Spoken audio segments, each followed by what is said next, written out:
Hi friends, ഇന്ന് ഞാൻ നിങ്ങളോടൊരു വളരെ പ്രധാനപ്പെട്ട വിഷയമാണ് പങ്കുവെക്കാൻ പോകുന്നത്. അതായത് ഒരു ചോദ്യമാണ്, ചെറിയൊരു വീഡിയോ ആണിത്. അതായത് ദൈവം ആരുടെ പ്രാർത്ഥനയാണ് കേൾക്കുന്നത്? നമുക്ക് യെശയ്യാവ് 59:1-2 കാണാം. രക്ഷിപ്പാൻ കഴിയാതെ വണ്ണം യഹോവയുടെ കൈ കുറുകിയിട്ടില്ല, അതായത് ചെറുതായി പോയിട്ടില്ല.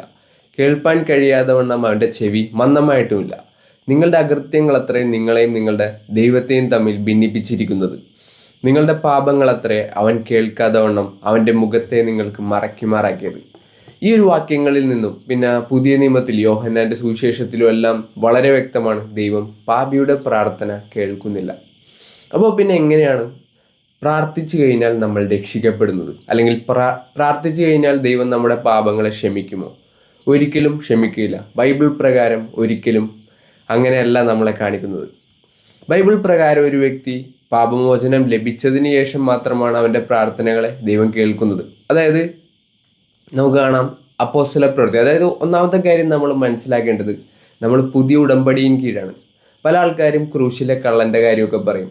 എന്തുകൊണ്ടാണ് ക്രൂശിലെ കള്ളനെ യേശു ക്ഷമിച്ചല്ലോ അല്ലേ? കാരണം യേശു അന്ന് ഭൂമിയിൽ ജീവനോടെ ഉണ്ട്, അതായത് മരിച്ചിട്ടില്ല. പിന്നെ അതുമാത്രമല്ല, പഴയ ഉടമ്പടിയും കീഴാണ് ആ കാര്യം നടക്കുന്നത്. പുതിയ ഉടമ്പടിയിൽ അങ്ങനെയല്ല. പുതിയ ഉടമ്പടിയിൽ ആദ്യമായി തന്നെ ഇത് പറയുന്നുണ്ട്. അപ്പോസ്തല പ്രവൃത്തി 2:38 നിങ്ങളത് വായിച്ചു നോക്കുക. പത്രോസ് അവരോട്, നിങ്ങൾ മാനസാന്തരപ്പെട്ട് നിങ്ങളുടെ പാപങ്ങളുടെ മോചനത്തിനായി ഓരോരുത്തരും യേശുക്രിസ്തുവിൻ്റെ നാമത്തിൽ സ്നാനമേൽപ്പിൻ, എന്നാൽ പരിശുദ്ധാത്മാവ് എന്നുള്ള ദാനം ലഭിക്കും. വളരെ വ്യക്തമായിട്ടാണ് എഴുതിയിരിക്കുന്നത്, പാപങ്ങളുടെ മോചനത്തിനായി സ്നാനമേൽപ്പിൻ. കാരണം ദൈവം ഒരു കൺഫ്യൂഷൻ്റെ ദൈവമല്ല. അതായത് പല പല കാര്യങ്ങൾ പറയുന്ന ദൈവമല്ല.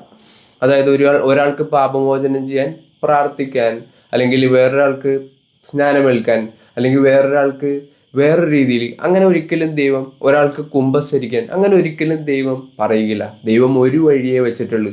ദൈവം ഒരിക്കലും കൺഫ്യൂഷൻ്റെ ദൈവമല്ല.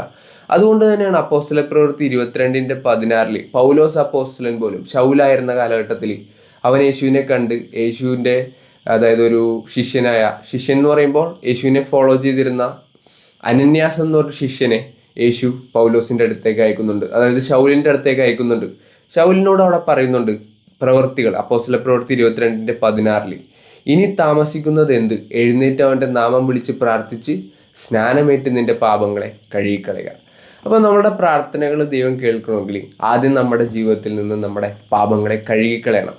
അല്ലെങ്കിൽ ദൈവം നമ്മുടെ പ്രാർത്ഥനകളെ കേൾക്കുന്നില്ല. പക്ഷെ ദൈവം അതായത് ഒരാൾ പാപിയാണെങ്കിൽ, അതായത് ദൈവത്തിൽ നിന്ന് അവൻ സെപ്പറേറ്റഡ് ആണ്.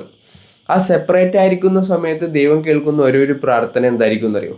എന്താണെന്ന് അറിയാമോ? കാരണം പൗലോസിന്റെ ജീവിതത്തിലും കൊർന്നേലിയോസ് എന്ന് പറഞ്ഞ ഒരു ശതാധിപൻ, റോമൻ ശതാധിപന്റെ ജീവിതത്തിൽ, സെഞ്ചൂറിയന്റെ ജീവിതത്തിലെല്ലാം നമുക്ക് കാണാം, ദൈവം അവരുടെ അടുത്തേക്ക് സത്യം എത്തിച്ചു കൊടുത്തു. അതായത് അവർക്ക് അറിയില്ലായിരുന്നു എന്താ ചെയ്യേണ്ടതെന്ന്. അപ്പോൾ അങ്ങനെ അവർ പ്രാർത്ഥിച്ചപ്പോൾ ദൈവം അവരിലേക്ക് സത്യം എത്തിച്ചു കൊടുക്കുക മാത്രമാണ് ചെയ്തത്. പക്ഷെ അവർ സത്യം തള്ളിക്കളഞ്ഞെങ്കിലോ?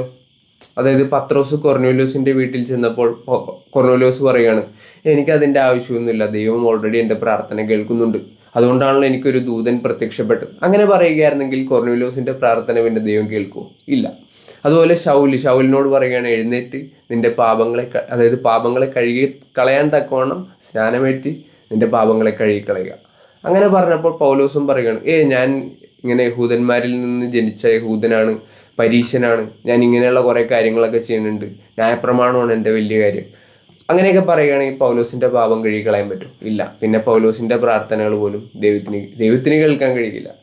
അപ്പോൾ ഒരാൻസറേ ഉള്ളൂ, പാപിയുടെ പ്രാർത്ഥന ദൈവം കേൾക്കുന്നില്ല. അപ്പോൾ നിങ്ങൾ എന്താണ് ആഗ്രഹിക്കുന്നത്?